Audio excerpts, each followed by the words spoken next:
안녕하세요. 보기의 달빛 이야기입니다. 잠시 마음을 내려놓고 오늘 이야기를 함께 들어보세요. 편안한 시간 보내세요. 쥐를 다스리게 된 고양이. 옛날 아주 오랜 옛날이었습니다. 어느 산골 마을에 시어머니와 며느리가 오순도순 사이좋게 살고 있었습니다. 워낙 깊은 산골이라서 이웃도 없었습니다. 심심했던 시어머니와 며느리는 고양이와 쥐를 한 마리씩 길렀습니다. 고양이와 쥐도 주인을 닮아서인지 역시 사이가 좋았습니다. 마음씨 좋은 며느리는 고양이와 쥐를 무척 귀여워했습니다. 고양이와 쥐도 은혜를 갚으려는지 집안일을 곧잘 거들곤 했습니다. 고양이는 아침 일찍 일어나 방 청소를 하고 마당도 쓸었습니다. 닭 모이도 주고 산에 가서 딸나무를 하기도 했습니다. 쥐도 일찍 일어나 물을 기르다가 쌀을 씻어 아침밥을 지었습니다. 냇가에 나가서 빨래를 하기도 했답니다. 둘 다 일을 부지런히 해서 며느리는 더욱더 고양이와 쥐를 귀여워했답니다. 시아버지 제삿날이 가까우던 어느 날이었습니다. 며느리는 이것저것 제사 준비에 무척 바빴습니다. 시장도 봐야 하는데 그러자면 하루 종일 아무 일도 할 수가 없었답니다. 며느리는 고양이와 쥐를 불러 대신 심부름을 시켰습니다. 얘들아, 장에 좀 다녀오너라. 어물전에 들려서 말린 명태 한 두릅 사고 싸전에 가서 쌀 한 마리를 사가지고 오너라. 한눈 팔지 말고 곧장 집으로 와야 한다. 알겠니? 고양이와 쥐는 신이 나서 장으로 떠났습니다. 장에는 신기한 구경거리와 맛있는 먹거리들이 많았습니다. 그러나 물건만 사가지고 곧바로 오라는 주인의 말이 있었으니 한눈을 팔 수가 없었습니다. 점심도 먹지 못하고 그냥 돌아가기로 했습니다. 고양이는 명태 두rum을 들고 쥐는 쌀 자루를 둘러매고 오순도순 강길을 되돌아왔습니다. 한참을 걸으니 산중턱에 이르렀습니다. 가야 할 길이 아직도 많이 남았는데 다리도 아프고 짐도 무거웠습니다. 고양이와 쥐는 잠시 쉬어가려고 나무 그늘에 앉았습니다. 점심도 못 먹은 고양이와 쥐는 배가 몹시 고팠습니다. 배고픔을 참지 못하는 쥐가 먼저 고양이에게 말했습니다. 고양아, 우리 이것 좀 조금만 먹고 가자. 이 말을 들은 고양이가 펄쩍 뛰었습니다. 안 돼, 아무리 배가 고파도 심부름으로 사가지고 가는 음식을 어떻게 먹니? 그래도 쥐는 계속해서 고양이에게 졸랐습니다. 너는 고기를 좋아하니 명태를 먹고 나는 곡식을 좋아하니 쌀을 먹자. 조금만 먹으면 티도 안 날 거야. 다른 음식도 아니고 제사상에 올라갈 음식인데 어떻게 먼저 먹을 수 있겠어? 조금만 참자. 그런데도 쥐는 고양이의 말을 듣지 않고 혼자서 자루에 든 쌀을 꺼내 먹었습니다. 고양이는 더 이상 말릴 수가 없어서 그냥 보고만 있었습니다. 고양이와 쥐는 집에 돌아오자 사가지고 온 물건을 내려놓았습니다. 고양이는 명태 두릅을 손도 안 대고 고스란히 내놓으면서 아무 말이 없었습니다. 그러나 쥐가 내려놓은 쌀자루는 납작하게 줄어 있었습니다. 그러면서도 쥐는 무거운 것을 들고 오느라 힘이 들었다고 한껏 생색을 냈답니다. 주인집 며느리는 쥐가 쌀을 먹은 것도 모르고 수고했다며 칭찬해 주었습니다. 훔쳐 먹은 일에 한 번 맛을 들인 쥐는 그 다음부터 집안의 곡식들을 제멋대로 훔쳐 먹기 시작하였습니다. 곳간에 쌓아둔 쌀이며 보리도 야금야금 훔쳐 먹었답니다. 심지어는 시어머니가 쪄먹으라고 부엌에 놓은 고구마와 감자도 슬쩍 훔쳐 먹었습니다. 주인은 눈치를 못했지만 고양이는 쥐가 하는 일을 다 알고 있었습니다. 그래서 하루는 쥐를 불러놓고 기분 좋은 말로 타일렀습니다. 주인이 우리를 얼마나 예뻐하는지 너도 잘 알 거야. 먹을 것도 부족하지 않게 주고 폭신한 잠자리도 주잖아. 그런데도 너는 뭐가 모자라서 자꾸 곡식을 훔쳐 먹니? 주인이 알면 얼마나 슬퍼하겠어. 다시는 그런 짓 하지 마라. 고양이의 말에 쥐는 들은 채도 하지 않고 콧방귀만 기었습니다. 주인에게 얻어먹은 곡식보다 훔쳐먹은 곡식이 더 맛있는 걸. 넌 내가 하는 일에 참견하지 마. 이렇게 말하며 배를 고양이를 나무랐습니다. 그 후로 쥐는 계속 곡식을 훔쳐먹었습니다. 꼬리가 길면 밟힌다고 하지요. 그런 일이 오래되니 시어머니가 이상하게 여기기 시작하였습니다. 곳간에 그득하던 곡식이 쑥쑥 줄어드니 그럴 수밖에 없었습니다. 쥐가 제 친구들까지 불러다 진탕으로 훔쳐먹었답니다. 시어머니는 며느리가 곡식을 훔쳐내는 줄 알았습니다. 며느리를 불러 호되게 나무랐습니다. 요즘 곳간에 곡식이 자꾸 줄어드는데 너는 어떻게 생각하느냐? 혹시 내가 곡식을 보내는 것이 아니냐? 며느리는 자기가 한 짓이 아니라고 말씀드렸지만 시어머니는 믿지 않는 눈치였습니다. 그런 일이 있은 뒤에도 곳간의 곡식은 계속 줄어들었습니다. 걱정이 된 며느리가 하루는 고양이를 불러다가 조용히 물었습니다. 고양아, 요즘은 곳간에 곡식이 자꾸 줄어들어 걱정이야. 혹시 너는 왜 그런지 까닭을 아니? 글쎄요, 큰 걱정이네요. 하지만 전 잘 모르겠습니다. 고양이는 쥐 때문이라는 걸 알았지만 쥐가 혼이 날까봐 모른다고 대답하였습니다. 며느리는 이번에는 쥐에게 똑같이 물어보았습니다. 쥐는 가슴이 뜨끔했습니다. 행여 제가 한 일이 들통날까봐 마음이 조마조마했답니다. 얼마 전에 고양이가 밤에 몰래 곳간에 들어가는 것을 보았습니다. 쥐는 자기를 감싸준 고양이를 도도로 모는 거짓말까지 하고 말았습니다. 며느리는 쥐 말만 듣고 고양이를 불러다가 크게 나무랐습니다. 그래도 고양이는 며느리에게 사슬대로 일러 바치지 않고 쥐를 다시 한번 타일렀습니다. 내 잘못을 내가 다 뒤집었었지만 너를 원망하지 않을게. 그러니 이제부터 제발 곡식을 훔쳐먹지 말아라. 그러나 그 뒤로도 쥐는 버릇을 고치지 못하고 자꾸만 곡식을 훔쳐먹었습니다. 보다 못한 고양이가 한 번은 쥐를 붙잡아 마구 혼을 냈습니다. 고양이한테 흠식 얻어맞은 쥐는 분하고 화가 나서 참을 수가 없었습니다. 쥐는 어떻게 하면 고양이를 혼내줄 수 있을까 생각했습니다. 마침내 쥐는 쪼르르 하늘나라 옥황상제님께 달려가서는 억울하다는 듯 하소연을 했습니다. 저와 한 집에 살고 있는 고양이가 죄 없는 저를 마구 때렸습니다. 나쁜 고양이를 혼내주십시오. 쥐의 말을 들은 옥황상제님은 당장 고양이를 불러들였습니다. 너는 쥐보다 덩치도 크고 힘도 세면서 왜 약한 쥐를 괴롭히느냐. 고양이는 일이 이렇게까지 되니 지금까지 일을 사실대로 말하지 않을 수가 없었습니다. 제가 쥐를 혼낸 데에는 다 그럴 만한 이유가 있었습니다. 쥐는 그동안 쥐인 집 곡식을 계속 훔쳐먹었습니다. 제가 몇 번이나 좋은 말로 타일렸지만 쥐의 말은 듣지도 않았습니다. 그리고 나중에는 저를 도둑으로 몰기까지 했습니다. 고양이의 말을 다 듣고 난 옥황상제님은 이렇게 명령했습니다. 이제부터 고양이는 쥐가 잘못을 뉘우칠 때까지 날카로운 발톱으로 쥐를 다스리도록 하여라. 그리고 쥐는 잘못을 뉘우칠 때까지 환한 세상에 나오지 말고 어두운 곳에 살도록 하여라. 그때부터 고양이는 쥐가 곡식을 훔쳐먹을 때마다 날카로운 발톱으로 쥐를 혼내주게 되었답니다. 그리고 쥐는 환한 세상에 나오지 못하고 어두컴컴한 곳에서 지내게 되었답니다. 도깨비 덕을 본 동생. 옛날 어느 마을에 형과 동생이 살고 있었습니다. 부모님이 일찍 세상을 떠나 집집마다 돌아다니며 밥을 얻어먹었습니다. 형과 동생은 성격이 전혀 달랐습니다. 형은 심술이 많고 욕심쟁인데 비해 동생은 착하고 욕심이 없었습니다. 형은 밥을 얻으면 집으로 가져오지 않고 혼자 다 먹었습니다. 그리고 동생이 얻어온 밥도 빼앗아 조금도 남김없이 먹어치웠습니다. 그래도 동생은 아무 말하지 않았습니다. 형이 배부르면 기분 좋은지 빙그레 웃으며 바라볼 뿐이었습니다. 그러던 어느 날 동생은 밥을 얻어오다가 길에서 금덩어리 하나를 주었습니다. 누가 이런 걸 떨어뜨리고 갔지? 주인을 찾아줘야겠다. 동생은 금덩어리를 들고 집으로 돌아왔습니다. 형은 동생이 들고 온 금덩어리를 보았습니다. 야, 너 그 돌덩어리 어디서 났니? 형은 금덩어리인 줄 알면서도 돌덩어리라고 불렀습니다. 길에서 주웠어. 누가 잃어버렸나 봐. 그런데 형, 이건 돌덩어리가 아니라 금덩어리야. 주인을 찾아줘야 해. 너는 금덩어리와 돌덩어리도 구분 못하니? 이건 아무짝에도 쓸모없는 돌덩어리야. 내다 버려야지. 형은 동생에게 금덩어리를 빼앗았습니다. 내가 잘못 봤나? 형의 말대로 돌덩어리인가 보다. 동생은 이렇게만 생각했습니다. 그런데 형은 금덩어리를 내다 버리는 척하다가 집 안에 숨겨놓았습니다. 금덩어리가 굴러들어오다니 정말 재수가 좋은걸. 나는 이제 부자가 되었어. 하지만 내가 거지 노릇을 그만두고 잘 살게 되면 동생이 그 금덩어리를 돌덩어리로 속였다는 걸 알게 될 거란 말이야. 그러니까 눈치채지 못하게 아예 장님으로 만들어 버려야겠다. 형은 무서운 생각을 했습니다.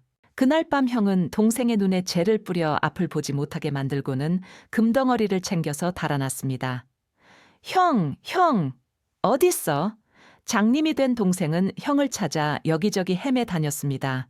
그러다가 그만 산속에서 길을 잃고 말았습니다. 동생은 길을 더듬더듬 헤매 끝에 허름한 집을 찾을 수 있었습니다. 빈 집인가 봐. 이 집에서 쉬었다 가야겠다. 동생은 집 안으로 들어가 방에 벌렁 누웠습니다. 온종일 헤매 다니느라 고단했는지 곧 잠이 들었습니다. 얼마 뒤 동생은 밖에서 시끄럽게 떠드는 소리에 잠이 깼습니다. 잉크, 빈 집이 아니라 주인이 있는 집이었구나. 주인에게 들키기 전에 어서 숨어야겠다. 동생은 허둥지둥 일어나 벽을 더듬었습니다. 벽장 손잡이가 손에 잡혔습니다. 그래서 얼른 벽장 안으로 들어갔습니다. 벽장 안에 앉아 있자니 말소리가 들려왔습니다. 도깨비들이 모였으니 바깥 세상 얘기나 할까? 좋지, 좋아. 나도 찬성이야. 도깨비들은 손뼉을 치며 좋아했습니다. 동생은 간이 오그라들었습니다. 맙소사, 이 집이 도깨비들의 소굴이었구나. 동생은 가슴을 졸이며 도깨비들의 이야기를 들었습니다. 나는 이제까지 많은 사람들을 봤지만 그렇게 못된 사람은 처음 봤어. 형이라는 사람이 자기 동생 눈에 재를 뿌려 앞을 보지 못하게 만들고는 도망쳐버리더라고. 아이고, 정말 지독하네. 하루아침에 장님이 되어버렸으니 그 동생은 얼마나 괴롭고 불편할까. 동생이 들어보니 자기 이야기였습니다. 이야기는 계속 이어졌습니다. 사람은 참 미련해. 장님 눈을 뜨게 하는 방법이 있는데 그걸 모르고 불편하게 사니 말이야. 이 집 뒷마당에 있는 복숭아 나무에서 복숭아 3개만 따서 먹으면 눈이 환하게 밝아지지. 사람들이 곰보다 미련한 걸 이제 알았어. 고개 넘어 마을에 갔더니 사람들이 물이 없어 고생하고 있더라고. 그 마을에 있는 느티나무 밑을 파면 물이 콸콸 쏟아지던데 그걸 모르니 말이야. 아랫마을에도 미련한 사람이 또 있지. 김부자 말이야. 외동딸이 병에 걸려 거의 다 죽게 되었는데 딸이 왜 병에 걸렸고 어떻게 하면 깨끗이 나을 수 있는지 전혀 모르더라고. 그 집 지붕 밑에 큰 지네가 뿜어내는 독 때문에 딸이 병에 걸린 거야. 지네를 잡아 기름이 펄펄 끓는 가마솥에 넣어 죽이면 딸의 병이 씻은 듯 나을 수 있지. 그것도 모르고 의원이란 의원을 다 불러 헛고생을 시키고 있으니 원. 그뿐만이 아니야. 그 집 창독대 밑에는 금왕아리가 묻혀 있어. 그것만 얻으면 부자가 될 수 있지. 그런데 그 집 하인들은 그것도 모르고 평생 허드렛 일이나 하며 살고 있으니 정말 미련한 사람들이야. 도깨비들은 아는 것도 많았습니다. 방 안에 빙 둘러앉아 이야기 보따리를 풀어놓았습니다. 날이 왜 이렇게 밝아오네. 벌써 새벽이 되었나 봐. 그럼 그만 헤어짐새. 도깨비들은 자리를 털고 일어났습니다. 우르르 밖으로 나가더니 뿔뿔이 흩어졌습니다. 주위가 조용해지자 동생은 벽장에서 나왔습니다. 그리고 집 뒤에 있는 마당으로 갔습니다. 그곳에는 복숭아 나무가 서 있었습니다. 동생은 나뭇가지를 더듬어 복숭아를 땄습니다. 도깨비가 말한 대로 복숭아 3개를 먹으니 눈이 밝아졌습니다. 예전처럼 잘 볼 수 있게 된 것입니다. 동생은 고개 넘어 마을을 찾아갔습니다. 느티나무를 찾으니 마을 한가운데에 있었습니다. 동생은 느티나무 아래에 앉아있는 할아버지에게 말을 걸었습니다. 할아버지, 이 마을에서는 물이 없어 고생하고 있으시다면서요. 물론이지, 샘이 다 말랐거든. 다른 마을에 가서 물을 얻어다 쓰는 형편이야. 할아버지는 긴 한숨을 내쉬었습니다. 한 군데에 물이 나오는 곳이 있는데 제가 알려드릴까요? 그래, 그게 어딘데? 할아버지는 귀가 번쩍 트였습니다. 바로 이 느티나무 밑을 파면 물이 콸콸 쏟아질 거예요. 할아버지는 마을 사람들을 느티나무 아래로 불러 모았습니다. 그리고 곡괭이와 삽으로 느티나무 밑을 파괴하였습니다. 얼마쯤 땅을 파자 물이 쏟아 나왔습니다. 우와, 물이다, 물이 나온다. 마을 사람들은 기뻐서 어쩔 줄 몰랐습니다. 모두들 단지를 가져와서 물을 받았습니다. 고맙네, 고마워. 자네는 우리 마을의 은인이야. 할아버지는 동생에게 고맙다는 인사를 거듭하였습니다. 동생은 그 마을을 떠나 아랫마을의 김부잣집을 찾아갔습니다. 김부잣집은 딸이 죽게 되었다고 초상집과 다름없었습니다. 동생은 김부자를 불러내어 말했습니다. 제가 따님의 병을 고치려고 왔습니다. 씻은 듯 낫게 해드릴 테니 저를 따님에게 데려다 주십시오. 김부자는 동생을 위아래로 훑어보았습니다. 몰골이 말이 아니군. 거짓 녀석이 큰 소리치기네. 용하다는 의원들도 다 불러보았지만 못 고치는 병은 지가 어떻게 고쳐. 김부자는 동생을 쫓아 버리려다가 어떻게 하나 지켜보기로 했습니다. 그래서 동생을 딸이 있는 방으로 데려갔습니다. 동생은 김부자의 딸을 진찰하는 척 하다가 밖으로 나갔습니다. 그리고 김부자네 하인들에게 소의 집게를 구해달라고 하고 가마솥에 기름을 넣어 펄펄 끓이라고 일렀습니다. 사다리를 가져다 주십시오. 동생이 부탁하자 하인 한 사람이 사다리를 가져왔습니다. 동생은 사다리를 타고 지붕 위로 올라갔습니다. 도깨비 말이 틀림없군. 지붕 밑에 큰 지네가 웅크리고 있어. 동생은 소의 집게로 지네를 집어 기름이 펄펄 끓는 가마솥에 넣었습니다. 그러자 지네는 문부림치다가 잠잠해졌습니다. 지네가 죽자 김부자의 딸은 자리를 훌훌 털고 일어났습니다. 언제 알았냐는 듯 건강한 모습이었습니다. 김부자는 너무 기뻐 눈물을 흘렸습니다. 내 딸의 목숨을 구해줘서 정말 고맙네. 이 은혜를 어찌 다 갚겠는가. 마땅히 갈 데가 없으면 우리와 같이 살았으면 하는데. 김부자는 동생을 사위로 삼고 싶다고 하였습니다. 동생도 좋다고 해서 그날로 장가를 들어 김부자 집에서 살게 되었습니다. 어느 날 동생은 부인에게 말했습니다. 나도 하늘나라로부터 복을 받아 부자가 되고 싶소. 하늘에 제사를 지내고 싶으니 음식을 마련해 주시오. 예, 서방님. 부인이 음식을 준비하자 동생은 장독대 앞에 제사상을 차려놓고 빌었습니다. 저를 부자로 만들어 주신다면 평생 가난한 사람들을 위해 살겠습니다. 도와주십시오. 그렇게 100일을 빌고 나서 장독대를 헐었습니다. 그러자 장독대 밑에 금 한 가리가 나왔습니다. 동생은 소원대로 부자가 될 수 있었습니다. 하지만 자신이 얻은 재산을 가난한 사람들에게 나누어 주었습니다. 동생에 대한 소문은 온 나라에 퍼졌습니다. 동생을 버리고 달아나던 형도 그 소문을 들었습니다. 형은 금덩어리를 판 돈을 노름으로 날려버려서 다시 거지가 되어 있었습니다. 동생 녀석이 어떻게 눈을 뜨고 부자가 되었지? 형은 궁금하여 견딜 수가 없었습니다. 그래서 동생에게 달려가 물어보았습니다. 동생은 이제까지 있었던 일을 모두 형에게 털어놓았습니다. 그리고 자기 눈을 멀게 있던 형에게 자기와 같이 살자고 하였습니다. 그러나 형은 머리를 가로저었습니다. 나도 부자가 될 수 있는데 왜 너한테 온초 사니? 싫어. 형은 동생이 도깨비들의 이야기를 들었다는 산속으로 집을 찾아갔습니다. 그리고 벽장 안으로 들어가 도깨비들을 기다렸습니다. 밤이 깊어지자 도깨비들이 들이닥쳤습니다. 도깨비들은 왁자지껄 떠들며 방 안으로 들어와 이야기꽃을 피웠습니다.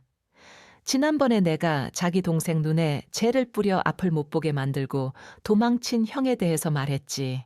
그 형이 다시 거지가 되어 동생을 만나러 왔더라고. 내가 두 눈으로 똑똑히 보았지. 형이 들어보니 자기 이야기였습니다. 형은 귀를 기울였습니다. 그 형이란 놈이 우리가 사는 산으로 올라오던데 내가 두 눈으로 똑똑히 보았지. 옆에 있던 도깨비가 말했습니다. 그래, 그 형이란 놈이 이 집을 향해 걸어가던데 내가 두 눈으로 똑똑히 보았어. 형은 도깨비들의 말을 듣고 가슴이 쿵쾅쿵쾅 뛰었습니다. 그렇다면 그 형이란 놈이 이 집 안에 숨어 있겠네. 어쩐지 아까부터 사람 냄새가 나더니 도깨비들은 일제히 벽장 쪽으로 눈길을 돌렸습니다. 그래, 바로 저기야. 사람 냄새가 풀풀 나고 있어. 도깨비들은 벽장 문을 활짝 열었습니다. 형이 벽장 속에서 와들와들 떨고 있었습니다. 도깨비들은 형을 벽장에서 끌어냈습니다. 동생의 눈에 재를 뿌려 앞을 못 보게 만들고 도망친 못된 형이야. 이런 녀석을 그냥 놔둘 수가 없지. 도깨비들은 형에게 달려들었습니다. 그리고 제대로 걷지도 못할 정도로 흠씬 두들겨 팼습니다. 그날 새벽 형은 그 집에서 엉금엉금 기어나와 동생 집으로 갔습니다. 아이고, 내가 잘못했다. 다시는 너를 괴롭히지 않을게. 형은 동생에게 용서를 빌었습니다. 형님, 이제는 우리 헤어지지 말아요. 서로 도우며 같이 살자고요. 착한 동생은 형이 살 집을 마련해 주었습니다. 그 뒤 형제는 평생 사이좋게 지냈다고 합니다. 혹부리 영감. 혹부리 영감과 노래주머니 산 좋고 물 맑은 어떤 마을에 목에 표지방만큼 큰 혹이 달린 영감이 살았습니다. 마을 사람들은 이 영감을 혹부리 영감이라고 불렀습니다. 혹부리 영감 소리를 들을 때마다 그는 서글펐습니다. 부끄럽고 창피했답니다. 아, 혹을 없앨 좋은 방법이 없을까? 아무리 고민해봐도 마땅히 방법이 떠오르지 않았습니다. 그러던 어느 날 혹부리 영감은 산에 나무를 하러 갔습니다. 나무를 한 짐 해놓으니 어느새 날이 저물었습니다. 혹부리 영감은 어두침침한 산길을 더듬어 내려갔습니다. 야단났네. 꼼짝없이 산에서 지사에게 생겼는데 혹부리 영감은 다리가 아파 걸을 수가 없었습니다. 몸도 으스스 추워졌습니다. 그때 숲 저편에 희미한 불빛이 나타났습니다. 휴, 살았다. 오늘 밤은 저 집에서 묵어가야지. 혹부리 영감은 불빛이 흘러나오는 집으로 갔습니다. 계십니까? 혹부리 영감은 마당에 나무짐을 세워두고 대문을 두드렸습니다. 누구 안 계세요? 아무리 대문을 두드려도 안에서는 아무 반응이 없었습니다. 아무도 없나? 혹부리 영감은 고개를 갸우뚱하며 집안을 기웃거렸습니다. 허물어진 벽에 뚫린 지붕, 집안 구석구석엔 먼지와 거미줄이 잔뜩 쌓여 있었습니다. 사람이 살지 않는 빈집이 분명했습니다. 이상하고 빈집인데 누가 불을 켜놓았지? 혹부리 영감은 집 안으로 들어가기가 꺼림직하였지만 할 수 없이 발을 들여놓았습니다. 빈 방으로 들어가 피곤한 몸을 높였습니다. 아, 고단하군. 눈을 감고 잠을 청했지만 쉽사리 잠이 오지 않았습니다. 으스스 몸이 떨리는 게 꼭 귀신이 뛰어들어올 것 같은데 혹부리 영감은 무섭고 두려웠습니다. 이럴 때 어떻게 해야 안 무섭지? 옳지, 노래를 부르자. 혹부리 영감은 몸을 벌떡 일으켰습니다. 책상 다리를 하고 앉아서 노래를 부르기 시작하였습니다. 혹부리 영감의 노랫소리는 깊은 산속에 높게 울려 퍼졌습니다. 흥겹게 노래를 부르는 동안 어느새 두려움도 사라지고 한결 기분이 좋아졌습니다. 그런데 그때 갑자기 창밖에서 두런두런 이야기 소리가 들렸습니다. 혹부리 영감은 오싹 소름이 끼쳤습니다. 귀신인가 하얗게 질린 얼굴로 창밖을 내다보았습니다. 혹부리 영감은 깜짝 놀라 비명을 질렀습니다. 도깨비들이 둘러앉아 혹부리 영감의 노래를 듣고 있는 것이 아니겠습니까? 말로만 듣던 도깨비들을 처음 본 혹부리 영감은 온몸을 부들부들 떨었습니다. 안 되겠다. 여기서 빨리 달아나야지. 혹부리 영감은 이렇게 생각하고 방문 쪽으로 몸을 돌렸습니다. 그때 우두머리로 보이는 도깨비가 혹부리 영감의 손목을 낚아챘습니다. 혹부리 영감은 등골이 서늘해졌습니다. 영감 너무 겁내지 마시오. 영감을 해치지 않을 테니 안심하시오. 도깨비의 목소리는 생각보다 부드러웠습니다. 혹부리 영감은 약간 마음이 놓였습니다. 그래서 도깨비들을 똑바로 바라보았습니다. 우두머리 도깨비가 입을 열었습니다. 영감 어쩜 노래를 그렇게 기막히게 잘하시오. 우리는 영감의 노래에 반했소이다. 한 곡 좀만 더 불러주오. 도깨비들은 혹부리 영감에게 노래 하나를 더 청하였습니다. 혹부리 영감은 미소 띤 얼굴로 고개를 끄덕였습니다. 그러고는 목청을 가다듬고 노래를 불렀습니다. 혹부리 영감이 노래하는 동안 도깨비들은 흥겹게 춤을 추었습니다. 손에 든 방망이를 흔들며 덩실덩실 춤을 추었습니다. 혹부리 영감은 신이 났습니다. 노래를 더 청하지 않았는데 또 다른 노래를 구성지게 뽑았습니다. 혹부리 영감은 노래를 부르며 춤을 추었습니다. 도깨비들과 함께 어울려 노래하고 춤추는 동안 밤이 후딱 지나갔습니다. 어디선가 새벽닭 울음소리가 들려왔습니다. 도깨비들은 화들짝 놀라며 춤을 그쳤습니다. 우두머리 도깨비가 혹부리 영감에게 말했습니다. 날이 밝았으니 우리는 그만 돌아가겠소. 영감 덕분에 잘 놀다가오. 멋진 노래 잘 들었소이다. 영감 한 가지 물어볼 말이 있소. 영감의 구성진 노래는 대체 어디서 나오는 거요? 어디서 나오긴 입에서 나오지. 에이, 거짓말 사람마다 다 입이 있는데 영감처럼 좋은 노래가 나오지 않던데 뭘. 똑바로 이야기하시오. 글쎄, 그럼 목구멍이지. 아, 목구멍이고 말고. 목구멍. 영감 농담하지 말고 제대로 말씀하시오. 우리도 목구멍이 있는데 나는 이제까지 영감처럼 아름다운 노래를 부르는 도깨비를 본 적이 없소이다. 혹부리 영감은 할 말을 잃었습니다. 대답할 말이 없어 저도 모르게 턱을 만졌다가 손이 혹을 스쳤습니다. 옳지, 이 혹에서 노래가 나온다고 해야겠다. 혹부리 영감은 헛기침을 한 뒤 커다란 혹을 손바닥에 받쳐 도깨비들에게 이야기했습니다. 헤헤, 사실은 이 혹에서 노래가 나온다오. 혹에서 그럼 그렇지. 남들한테 없는 멋진 혹이야말로 노래 주머니였구먼. 도깨비들은 혹부리 영감의 혹을 어루만지며 저희끼리 떠들어댔습니다. 잠시 뒤 우두머리 도깨비가 말했습니다. 영감 그 노래 주머니를 우리한테 파시오 값은 후하게 쳐주겠소. 혹부리 영감은 난처한 표정을 지었습니다. 보시다시피 내 몸에 잘싹 붙어있는 이 혹을 어떻게 떼겠소. 염려 마시오. 아프지 않게 살짝 뗄 테니 눈만 감으시오. 혹부리 영감은 눈을 감았습니다. 도깨비들 가운데 하나가 방망이로 영감의 혹을 툭 쳤습니다. 그러자 혹이 가볍게 떨어졌습니다. 혹부리 영감은 혹이 있던 자리를 손으로 더듬어 보았습니다. 세상에, 감쪽 같네. 혹부리 영감은 기쁨에 젖어 소리쳤습니다. 눈을 떴을 때는 이미 도깨비들이 사라지고 없었습니다. 그 대신 방 안에는 보물이 가득 든 커다란 자루가 남아 있었습니다. 도깨비들이 노래 주머니 값으로 두고 간 것이었습니다. 혹부리 영감은 너무너무 기뻐 덩실덩실 춤을 추었습니다. 혹대고 하루아침에 부자가 되었으니 이런 기쁜 일이 또 어디 있겠습니까? 혹부리 영감에 대한 소문은 하루 만에 쫙 퍼졌습니다. 마을 사람들 모두 혹부리 영감을 부러워했습니다. 이웃 마을에도 혹부리 영감처럼 목에 표지방만큼 큰 혹이 달린 노인이 살고 있었습니다. 그는 소문난 욕심쟁이였습니다. 노인은 소문을 듣고 혹부리 영감을 찾아갔습니다. 도대체 어떻게 했기에 혹을 뗐어? 그 방법을 가르쳐 주시오. 또 부자가 되었다는데 그 비결이 무엇이오? 노인이 끈질기게 조르자 혹부리 영감은 도깨비를 만나 혹을 떼고 보물을 얻기까지의 사연을 자세히 들려주었습니다. 이야기를 듣고 난 노인은 나도 도깨비를 만나 혹을 내주고 보물을 얻어야겠어 하고 다짐을 했습니다. 노인은 지게를 지고 산으로 올라갔습니다.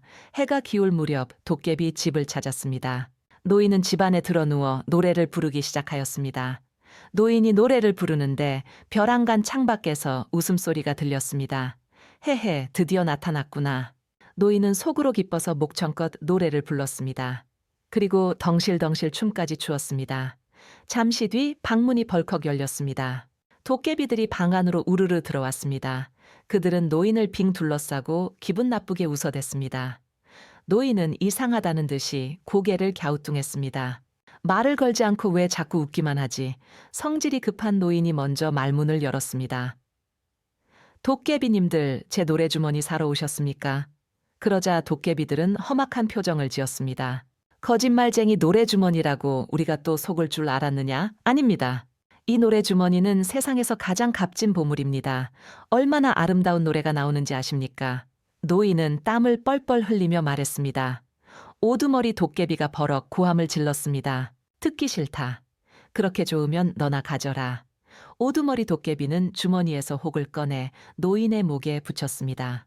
도깨비들은 목에 혹 2개를 주렁주렁 단 노인을 보고 배꼽을 잡고 웃었습니다. 노인은 엉엉 소리내어 울었습니다. 시끄러워, 썩 꺼져, 이 거짓말쟁이야. 도깨비들은 노인을 집 밖으로 쫓았습니다. 욕심쟁이 노인은 혹 때려갔다가 혹만 붙이고 돌아왔답니다. 요망한 수탉. 나무꾼, 어느 날 나무꾼이 산속에서 길을 잃었습니다. 보이는 것이라곤 모두 울창한 나무들 뿐이었습니다. 나무꾼 너로 10년의 길을 잃다니 어둡기 전에 빨리 길을 찾아야 할 텐데 큰일이구나. 나무꾼은 숲속을 빠져나가려고 안간힘을 써보았지만 아무 소용이 없었습니다. 산속에는 도깨비도 많다던데 큰일이구나. 나무꾼은 진땀을 빼면서 숲속을 더듬더듬 나아갔습니다. 한참 나무잎을 헤치며 나아가자 멀리 기와지붕이 어른어른 보였습니다. 아, 이제 살았구나. 나무꾼은 간신히 산골짜기 아래에 있는 커다란 기와집에 다다랐습니다. 여보세요, 누구 없습니까? 문 좀 열어주세요. 나무꾼은 대문을 두드리면서 주인을 불렀습니다. 그러나 사람이 안 사는 집인 듯 집안에서는 아무 소리도 들리지 않았습니다. 빈 집인지도 모르겠다.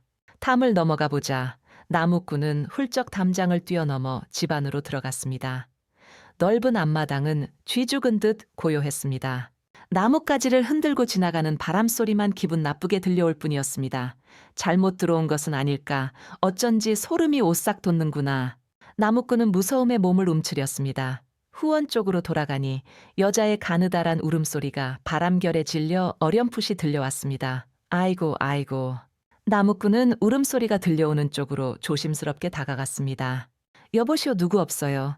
나무꾼이 부르는 소리에 울음소리가 뚝 그치더니 방문이 스르르 열렸습니다. 하얀 치마저고리를 입은 어여쁜 자녀가 눈물을 닦으면서 말로 나오고 있었습니다. 아가씨, 나무꾼인데 그만 길을 잃었습니다. 하룻밤만 자고 가게 해주세요. 나무꾼은 고개를 숙이면서 공손히 말했습니다. 안 됩니다. 저희 집에 계시면 무슨 일을 당할지 모릅니다. 무슨 일을 당할지 모른다니 그게 무슨 얘기입니까? 자녀는 나무꾼의 얼굴을 물끄러미 쳐다보다가 무서운 이야기를 들려주었습니다. 저희 아버님은 산삼장수로 돈을 제법 벌었습니다. 조용한 산을 좋아하셔서 산속에 집을 짓고 온 가족이 오순도순 살았습니다. 그런데 열흘 전부터 이 한 일이 자꾸 생기기 시작했습니다. 밤만 되면 집안 식구들이 하나둘씩 없어지는 것이었습니다. 이제는 저밖에 안 남았습니다. 오늘 밤에는 마지막으로 제 차례랍니다. 자녀는 눈물을 주르륵 흘리면서 슬픈 목소리로 말했습니다. 집안 사람들을 잡아가는 것이 무엇입니까? 산적입니까? 아니면 도깨비입니까? 글쎄, 잘 모르겠습니다. 모두들 잠들어 있는 동안에 감쪽같이 일어나는 일이라서 아침에 눈을 떠보면 마당 한가운데는 입었던 옷이 벗겨져 있고 핏자국만 남아 있습니다. 처녀의 말을 들은 나무꾼은 간이 코에 만해졌습니다. 나무꾼님, 이왕 저희 집에 오셨으니 식사나 하고 가시지요. 처녀는 나무꾼을 방으로 안내했습니다. 방 안에는 꽃을 수놓은 병풍이 펼쳐져 있고 비단 이불이 깔려 있었습니다. 어이구, 내가 백명호한테 홀렸나 보구나. 바로 저 처녀가 괴물이구나. 침방같이 꾸며진 방 안을 보니 나무꾼은 자꾸만 이상한 생각이 들었습니다. 나무꾼님 조금만 기다리세요. 저녁을 준비해 오겠습니다. 처녀는 찬바람을 일으키면서 밖으로 나갔습니다. 옳지, 지금이 달아날 때로구나. 나무꾼은 허리춤에 차고 있던 낫으로 벽을 뚫고 간신히 밖으로 나왔습니다. 나무꾼은 사방을 두리번거리다가 대나무 숲 속에 있는 나뭇가지에 올라가 숨었습니다. 앞마당에서 갑자기 닭 울음소리가 들렸습니다. 나무꾼은 마당 쪽으로 눈길을 돌렸습니다. 그런데 그곳에서는 아주 이상한 일이 벌어지고 있었습니다.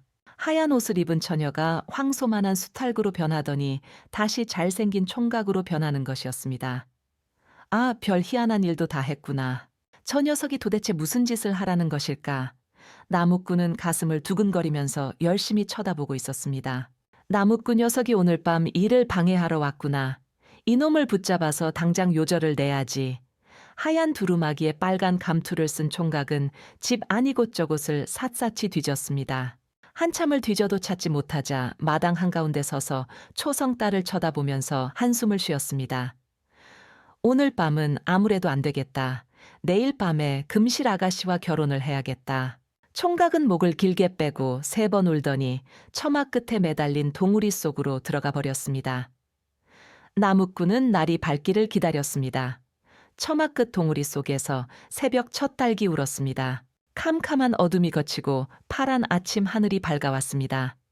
사람 살려, 사람 살려. 나무꾼은 끌려갔던 방에서 난데없는 비명소리가 들려왔습니다. 날이 밝았으니 이제 아무 걱정 없겠지. 나무꾼은 방 안으로 들어갔습니다. 비명소리는 병풍 뒤에서 들려왔습니다.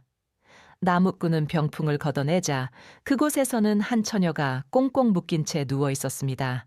어제 보았던 처녀가 아니라 또 다른 처녀였습니다. 나무꾼은 묶인 끈을 풀어주고 찬물을 먹였습니다. 당신은 누구여? 밤마다 내 꿈속에 나타나서 결혼해달라고 조르는 그 종가가 아니오? 정신을 차린 처녀는 나무꾼은 보자 놀라서 물었습니다. 아니요, 나는 나무꾼이요. 나무꾼은 어젯밤에 있었던 일들을 처녀에게 자세히 이야기해 주었습니다. 그래요, 열흘 전부터 우리 집 식구들이 밤마다 한 사람씩 죽어갔습니다. 어제 저녁에는 제 차례였지요. 처녀는 찬물 한 그릇을 마시고 다시 이야기를 계속했습니다. 어제 해질 무렵에 한 아가씨가 찾아와서 저를 보고 시집가라는 거예요. 도대체 그 처녀는 누구요? 어제 처음 보았습니다. 누구한테 시집을 가라는 거지요? 밤마다 꿈에 웬 총각이 나타나서 결혼을 하자고 졸랐습니다. 저는 꿈속에서도 그 총각이 싫어서 거절했거든요. 처녀의 말을 들은 나무꾼은 짚히는 것이 있었습니다. 옳거니 처녀가 되었다, 총각이 되었다. 요물을 떠는 것이 바로 닭이로구나. 나무꾼은 혼자 고개를 끄덕였습니다. 그런데 누가 아가씨를 꽁꽁 묶어서 병풍 뒤에다 숨겨 놓았지요. 바로 어제 저녁에 나무꾼님이 보았던 그 처녀예요. 총각과 결혼을 하라고 저에게 말을 하는데 밖에서 대문 두드리는 소리가 났거든요. 그러자 갑자기 덤벼들어서 저를 명주수건으로 묶었습니다. 이야기를 하는 동안 둥근 해가 쏟았습니다. 둥구리 속에서 커다란 수탉 한 마리가 날개를 치면서 나왔습니다. 처녀는 모의 그릇을 들고 밖으로 나왔습니다. 우리 집 식구라고는 이제 저 수탉하고 저뿐이랍니다. 저 닭은 10년 동안 키운 닭이에요. 강아지처럼 말을 잘 듣습니다. 이렇게 말하며 처녀는 닭을 껴안아 주었습니다. 에휴, 요망스러운 수탈가. 나무꾼은 커다란 수탈을 빼앗아서 들고 있던 낫으로 모가지를 잘랐습니다. 아가씨, 바로 이놈의 수탈기 요물입니다. 이놈이 요망을 피우는 것을 어젯밤 내 눈으로 똑똑히 보았습니다. 나무꾼은 닭의 배를 갈라보았습니다. 그러자 처녀의 어머니와 언니들이 끼웠던 금반지, 은반지들이 쏟아져 나왔습니다. 나무꾼과 처녀는 마을로 내려와 결혼을 하고 행복하게 살았답니다.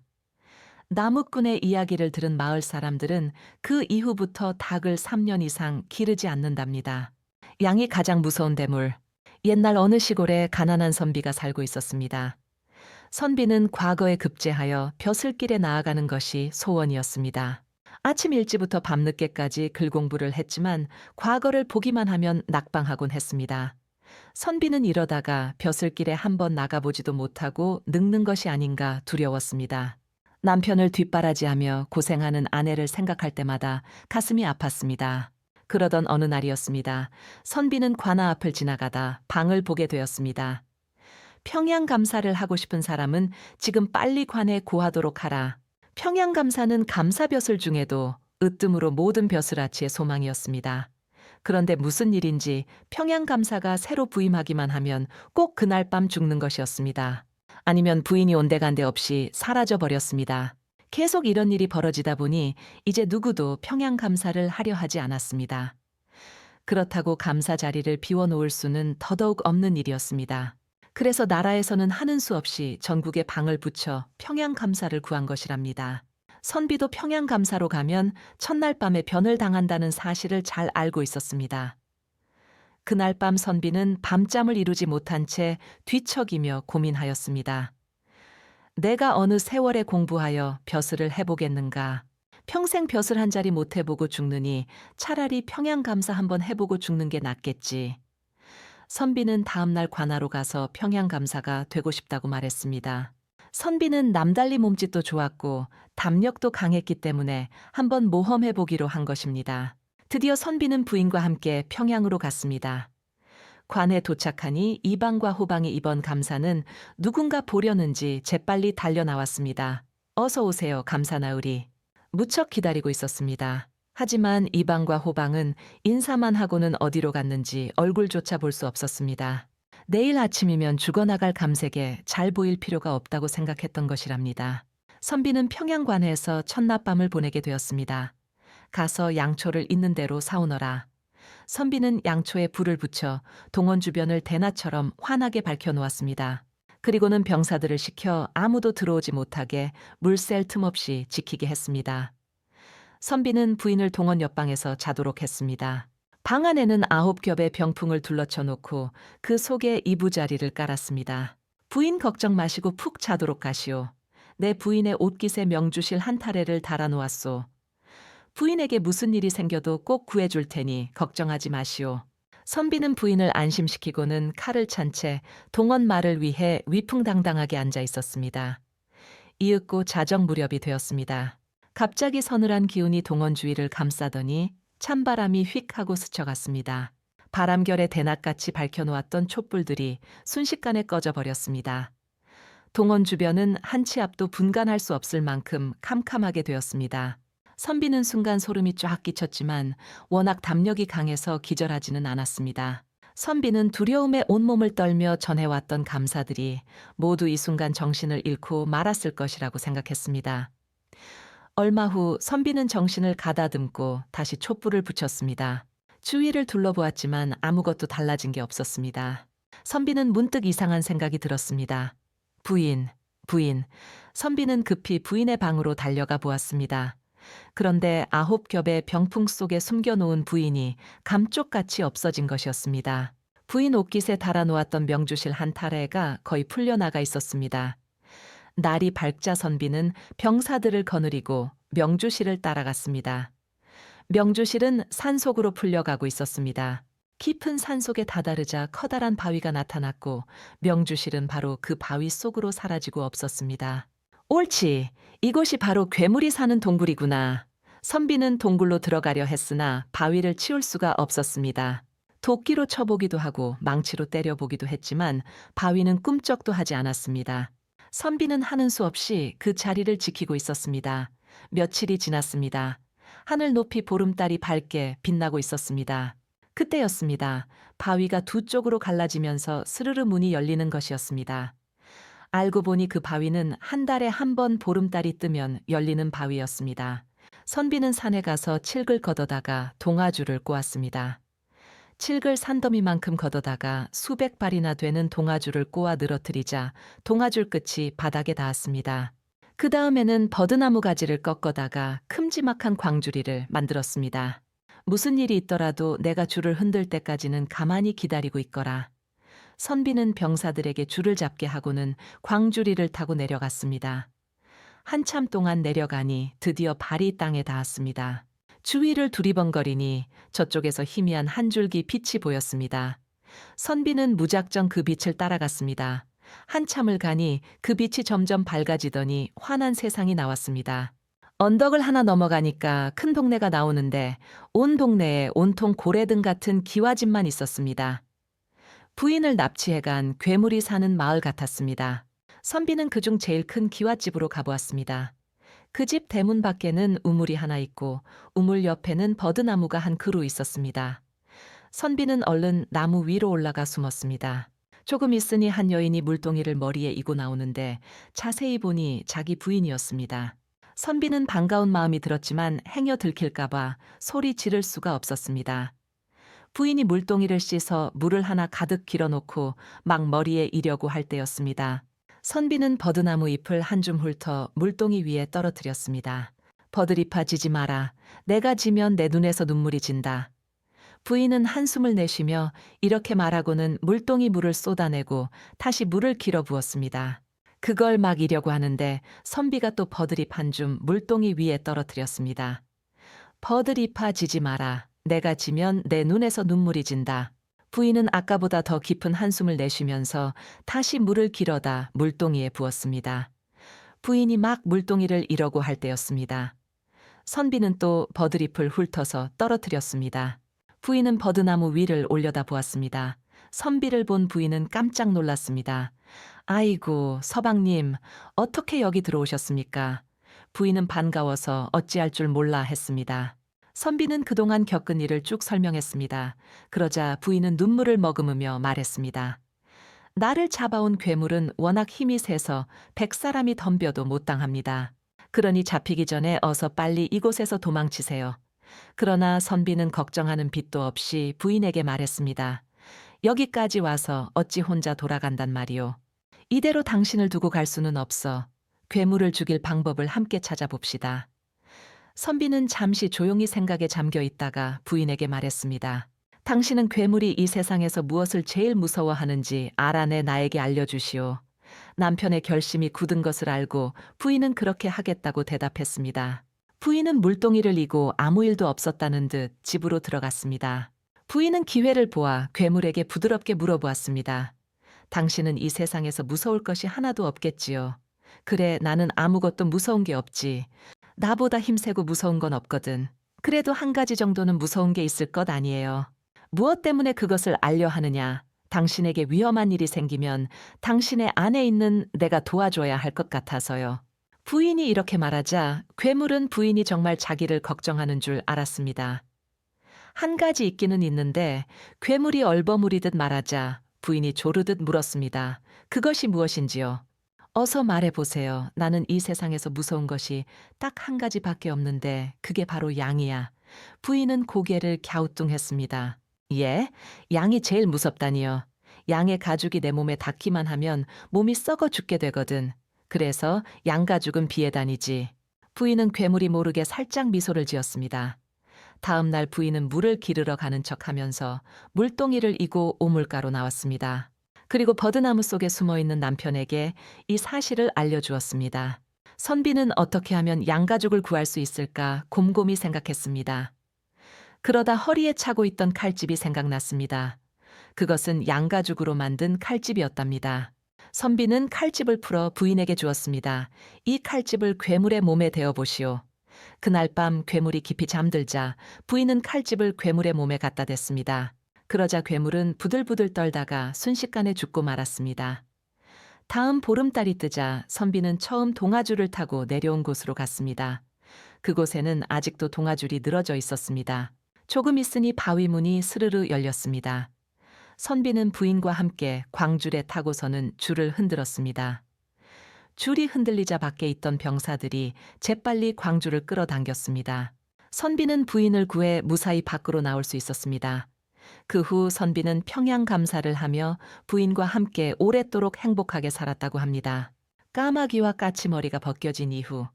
까치머리가 벗겨진 이후 하늘나라에는 언제나 아름다운 꽃이 가득 피어 있었어요. 새들은 제각기 즐겁게 노래를 불렀습니다. 그런 가운데 선녀들은 구름을 타고 이리저리 돌아다니며 재미있게 놀고 있었죠. 이 하늘나라를 다스리는 임금님에게 마음씨 착하고 얼굴도 예쁜 딸이 하나 있었어요. 이름이 직녀였죠.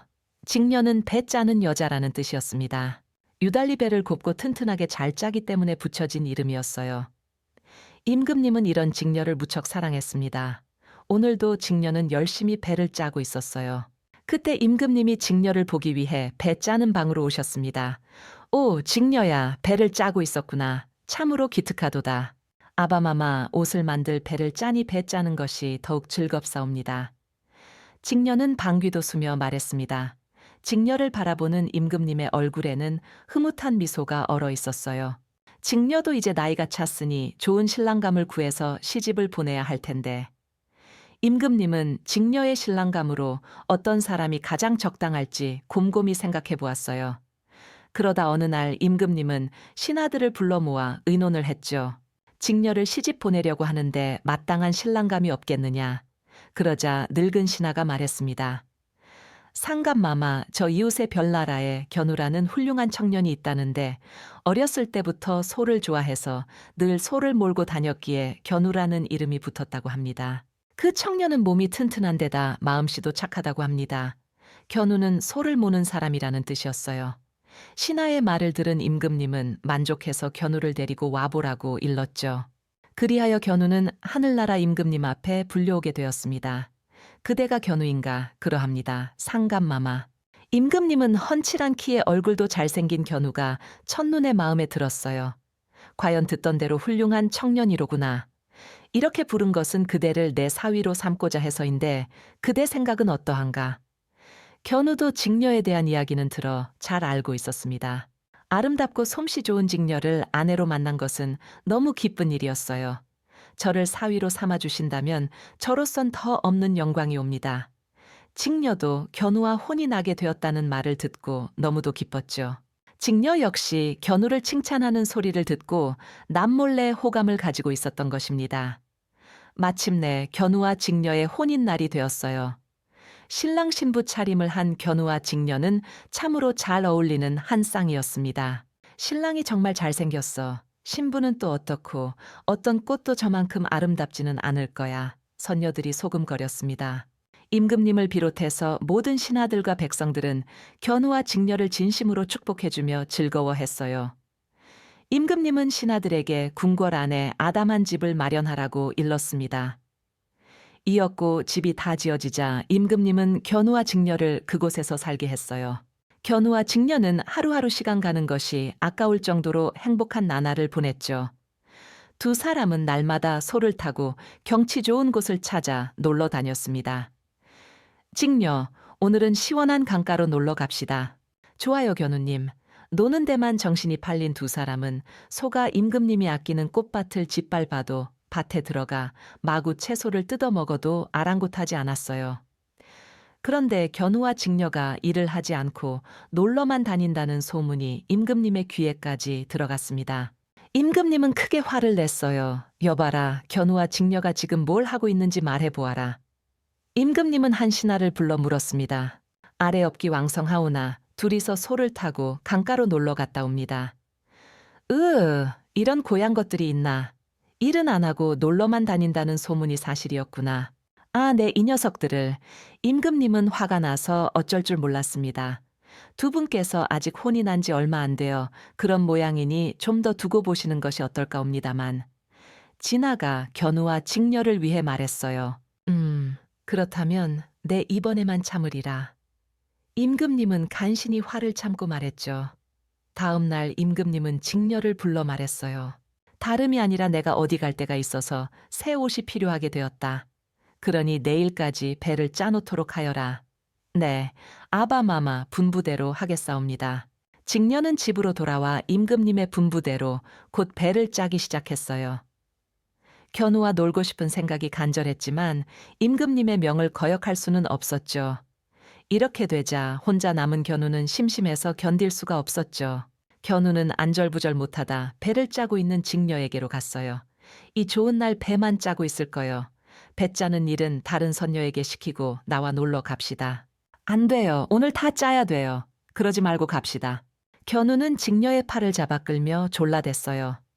마침내 직녀는 놀고 싶은 마음을 이기지 못해 배 짜든 것을 내버려 두고 견우를 따라 나섰습니다. 견우와 직녀는 소를 타고 조아라 하며 산으로 놀러 갔죠. 이 소식을 들은 임금님은 불같이 노했어요. 이런 괘씸한 일이 있나. 이번에는 도저히 용서할 수가 없다. 여봐라. 어서 가서 견우와 직녀를 잡아다 내 앞에 대령시키거라. 잠시 후 견우와 직녀가 임금님 앞에 불려왔습니다. 너희는 어찌하여 내 뜻을 어기고 놀러 갔느냐. 임금님의 호통에 견우와 직녀는 아무 말도 못하고 고개를 푹 숙였어요. 지금부터 내가 하는 말을 듣고 그대로 따르도록 하여라. 너희가 날로 점잖지 못한 행실을 보이게 된 것은 둘이 함께 있기 때문인 듯하구나. 그러니 당장 견우는 동쪽으로, 직녀는 서쪽으로 가서 살도록 하라. 직녀는 견우와 헤어져 살라는 소리에 깜짝 놀라 떨리는 목소리로 애원했습니다. 아바마마, 제발 그 말씀만은 거두어 주시옵소서. 저희들은 서로 떨어져 살 수 없사옵니다. 널 용서 없소서. 하지만 임금님의 화는 좀처럼 누그러지지 않았어요. 듣기 싫다. 여러 말 하지 말고 어서 내 말대로 하도록 하여라. 임금님의 명령에 따라 신하들이 두 사람을 떼어 놓았어요. 견우와 직녀는 서로 부둥켜 안고 울었죠. 아바마마, 용서해 주시옵소서. 제발 저희들을 함께 살게 해주세요. 직녀는 다시 한번 애원했어요. 어서 내쫓지 않고 못들 하느냐. 그리하여 견우와 직녀는 눈물을 흘리며 견우는 동쪽 나라로, 직녀는 서쪽 나라로 귀향을 가게 됐습니다. 사실 임금님도 그토록 사랑하던 직녀를 멀리 떠나보내고 나니 몹시 마음이 아팠어요. 임금님은 고민 끝에 한 가지 좋은 생각을 해냈죠. 서로 그대로 헤어져 있게 하는 것은 좀 안 됐으니 1년에 한 번씩만 만나게 해주도록 하지. 그래서 견우와 직녀는 1년에 한 번, 곧 7월 칠성날 은하수를 사이에 두고 만나볼 수 있게 되었습니다. 사랑하는 두 사람이 1년에 한 번만 만난다는 것은 너무 아쉬웠지만 그나마도 아예 못 만나는 것보다는 나았으니까요. 동쪽 나라로 간 견우는 직녀와 소를 타고 즐겁게 놀던 일을 생각하며 7월 칠성날을 기다렸어요. 지금쯤 직녀는 뭘 하고 있을까? 견우의 눈에 눈물이 글썽거렸습니다. 직녀 역시 서쪽 나라에서 견우를 그리며 눈물 짓고 있었어요. 견우님 지금 어떻게 지내실까? 이렇게 될 줄 알았으면 아바마마의 말씀대로 열심히 패를 짤 것. 보고 싶은 견우님, 어서 빨리 날짜가 지나가서 견우님을 만날 수 있는 7월 칠성날이 되었으면 좋겠어. 견우와 함께 꽃핀 들길을 놀아다니며 놀던 일, 손을 잡고 강가를 거닐던 일, 생각하면 하나같이 그리운 일들 뿐이었어요. 견우님도 이만큼 나를 그리워하고 계실까? 직녀는 수많은 생각 속에 외롭고 괴로운 나날을 보냈습니다. 마침내 견우와 직녀가 기다리고 기다리던 7월 칠성날이 되었어요. 날이 새자 견우는 은하수를 향하여 달렸죠. 직녀도 곱게 몸단장을 하고 두근거리는 가슴으로 급히 달려갔습니다. 그동안 얼마나 변하셨을까? 할 얘기가 너무 많은데 무슨 말부터 해야 할까? 하지만 은하수 강가에 도착한 두 사람은 맥이 풀렸어요. 은하수는 깊고 넓은 강이어서 나룻배가 없으면 건널 수가 없었죠. 두 사람은 양쪽 강가에 서서 하염없이 눈물만 흘렸습니다. 그러자 큰일이 일어났어요. 두 사람의 눈물로 은하수가 넘쳐 흘렀죠. 번쩍번쩍 번개가 치더니 요란한 천둥 소리가 났습니다. 뒤이어 땅에는 장대 같은 비가 쏟아져 내리기 시작했어요. 홍수가 난 것이죠. 이게 웬일이야. 갑자기 이렇게 비가 많이 쏟아지다니. 하늘나라에서 무슨 일이 생겼나. 사람들은 제각기 홍수를 피해 높은 산 위로 올라갔습니다. 집은 무너져 내리고 가축들이 세간사리에 섞여 떠내려갔어요. 그칠 줄 모르고 줄기차게 쏟아진 비로 사람들은 거의 다 집을 잃었습니다. 날짐승과 길짐승들도 보금자리를 잃었죠. 비가 그친 후 날짐승과 길짐승이 한자리에 모여서 의논을 했어요. 하늘나라의 견우와 직류가 은하수를 건너지 못해 흘린 눈물이 비가 되었으니 그걸 미리 막으려면 두 사람을 만나게 해주는 수밖에 없어. 호랑이가 말했죠. 해마다 이러다간 땅에는 아무것도 남지 않을 거야. 까치가 걱정스러운 표정으로 말했어요. 그러게 말이야. 무슨 좋은 방법이 없을까? 오랜 시간 회의를 한 끝에 하늘 높이 날아오를 수 있는 까치와 까마귀가 7월 칠성날 하늘나라로 올라가 은하수의 다리를 놓아주기로 결정되었습니다. 이듬해 7월 칠성날이 되자 이 세상의 모든 까치와 까마귀가 하늘나라로 올라갔어요. 은가치와 까마귀지 저렇게 떼를 지어 어디로 가는 걸까? 지게를 지고 들에 나가던 농부가 놀란 얼굴로 하늘을 쳐다보았어요. 저 까치와 까마귀가 하늘나라로 올라가서 은하수의 다리를 놓아준다는군. 그래야 견우와 직녀가 만나 홍수가 안 날 거라고 말일세. 다른 농부가 말했죠. 이었고 까치와 까마귀들은 은하수 강가에 이르렀어요. 자, 이제 어떻게 다리를 놓으면 좋을까? 글쎄, 이곳엔 나무도 돌도 없으니 어쩌지? 무슨 좋은 방법이 없을까? 새들은 고개를 갸웃거리며 의견을 짜냈습니다. 그 중에서 영리한 까치의 생각이 가장 그럴듯했죠. 우리 모두 날개로 어깨동무를 하고 은하수를 가로지르는 거야. 그러면 견우와 직녀는 우리의 머리와 등을 밟고 강을 건너서 서로 만날 수 있을 거라고. 그거 좋은 생각이다. 모두들 까치의 의견에 찬성했어요. 까치와 까마귀들은 날개와 날개를 서로 맞대어 강 이쪽 끝에서 저쪽 끝까지 긴 다리를 놓았습니다. 견우와 직녀는 오늘도 지난해와 마찬가지로 멀리서 얼굴만 바라보다 돌아서 생각을 하고 슬픈 마음으로 강가에 도착했어요. 아, 이게 웬 다리지? 두 사람은 깜짝 놀랐습니다. 어서 우리 머리를 밟고 지나가세요. 까치와 까마귀들이 소리쳤어요.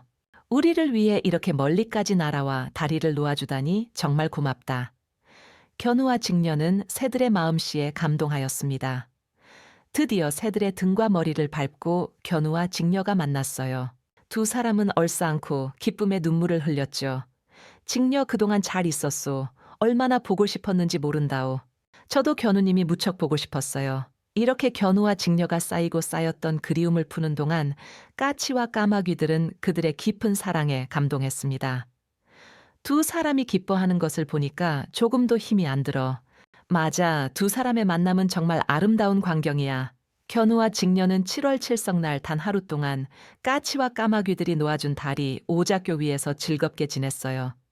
그리고 다시 동쪽과 서쪽으로 각각 헤어져 갔죠. 그 후에도 까마귀와 까치들은 해마다 7월 칠성날이 되면 은하수의 다리를 놓아주러 하늘나라로 갔습니다.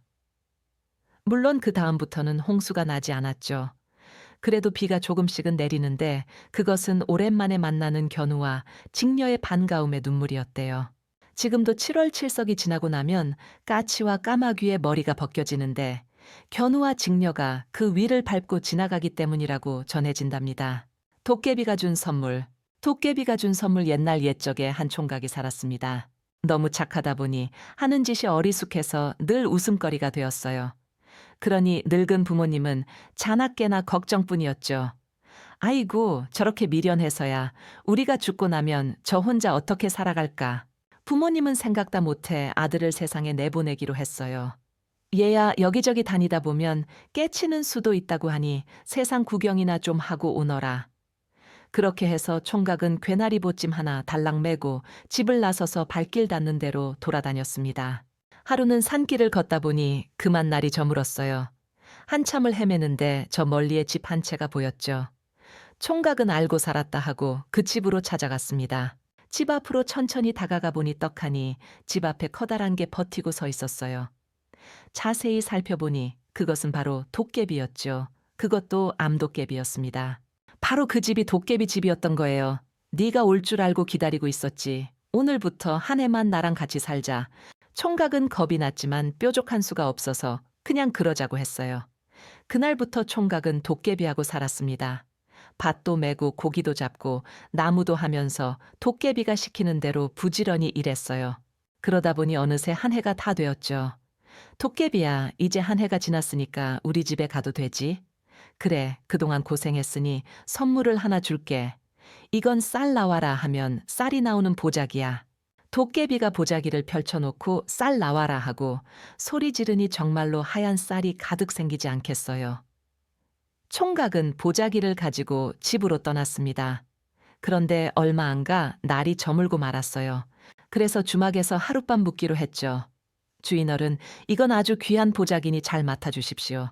그런데 보자기를 펴놓고 쌀 나오라고 하면 안 됩니다. 주막 주인은 귀가 쫑긋했지만 시치미를 뚝 떼고 말했어요. 걱정 말거라. 나한테 맡겨놓고 푹 자거라. 그렇게 총각이 잠이 들자 주막 주인은 보자기를 펴놓고 말했어요. 쌀 나와라. 그랬더니 보자기 위에 쌀이 수북이 쌓이지 뭐예요. 주막 주인은 와락 욕심이 나서 다른 보자기와 슬쩍 바꿔치기 해버렸습니다. 이튿날 총각은 아무것도 모른 채 가짜 보자기를 가지고 집으로 갔어요. 아버지, 어머니, 이것 좀 보세요. 제가 쌀이 나오는 신기한 보자기를 얻어왔어요. 총각은 자랑스레 보자기를 펴놓고는 소리쳤어요. 쌀 나와라. 그런데 웬걸, 나오기는 뭐가 나오겠어요. 가짜 보자기인데 말이죠. 이런 이 미련년 녀석아. 한 해 동안 세상 공부한 게 고작 이거냐. 아직 멀었다.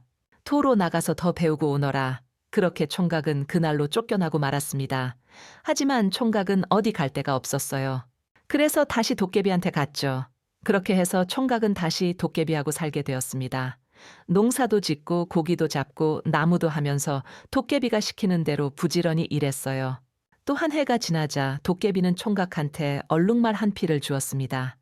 이 말은 금돈을 낳는 신기한 말이야. 도깨비가 손바닥으로 말 궁둥이를 툭툭 치니 세상에 똥구멍에서 금돈이 동그랑동그랑 쏟아져 나왔습니다. 총각은 얼룩말을 끌고 집으로 떠났어요. 날이 저물어 전에 먹었던 주막을 다시 찾았죠. 총각은 주막 주인한테 말을 맡기면서 말했습니다. 귀한 말이니 절대로 궁둥이를 치지 마세요. 걱정 말고 푹 자거라. 총각이 잠이 들자 주막 주인은 마구간에 가서 말 궁둥이를 툭툭 쳐봤습니다. 그랬더니 똥구멍에서 금돈이 동그랑동그랑 쏟아져 나왔어요. 주막 주인은 자신의 말과 또 바꿔치기를 했습니다. 총각은 그런 줄도 모르고 가짜 말을 끌고 집으로 갔어요. 제가 금돈을 낳는 말을 얻어왔어요. 총각은 자랑스레 말 궁둥이를 툭툭 쳤습니다. 그러자 말은 깜짝 놀라서 힝하면서 금돈 대신 똥덩어리만 뚝뚝 떨어뜨리지 뭐예요. 아이고, 이 곰 같은 녀석 아직도 깨치기는 멀었구나. 그렇게 총각은 또 집에서 쫓겨나고 말았어요. 총각은 풀이 잔뜩 죽어 또 도깨비한테 갔습니다. 그렇게 해서 한 해가 또 지났어요. 이번에는 도깨비가 방망이를 하나 주었어요. 총각은 방망이를 가지고 집으로 떠났습니다. 가다가 또 날이 저물어 총각은 전에 묵었던 주막에 다시 들르게 되었어요. 총각은 주막 주인한테 방망이를 맡기면서 말했죠. 이 방망이 보고 때리라고 하면 큰일 납니다. 걱정 말고 푹 자거라. 주막 주인은 보물이 나오는 방망이라고 생각했죠. 그래서 총각이 잠이 들자마자 방망이를 내놓고 때려라 하고 소리쳤습니다. 그러자 방망이가 벌떡 서더니 주막 주인을 마구 두들겨 패지 뭐예요. 도망가면 쫓아와서 때리고 또 도망가면 쫓아와서 때리고 밖에서 들려오는 시끄러운 소리에 총각이 잠에서 깼어요. 주막 주인은 울상이 되어 싹싹 빌었습니다. 총각이 소리치자 방망이가 탁 멈추더니 빅 쓰러지고 말았어요. 그렇게 해서 총각은 보자기와 얼룩말을 도로 찾아 집으로 돌아갈 수 있었습니다. 좀 어리숙해도 부지런히 일한 덕에 얼룩말과 보자기를 얻어 장가도 가고 아이도 낳고 부모님을 모시고 오래오래 행복하게 잘 살았답니다.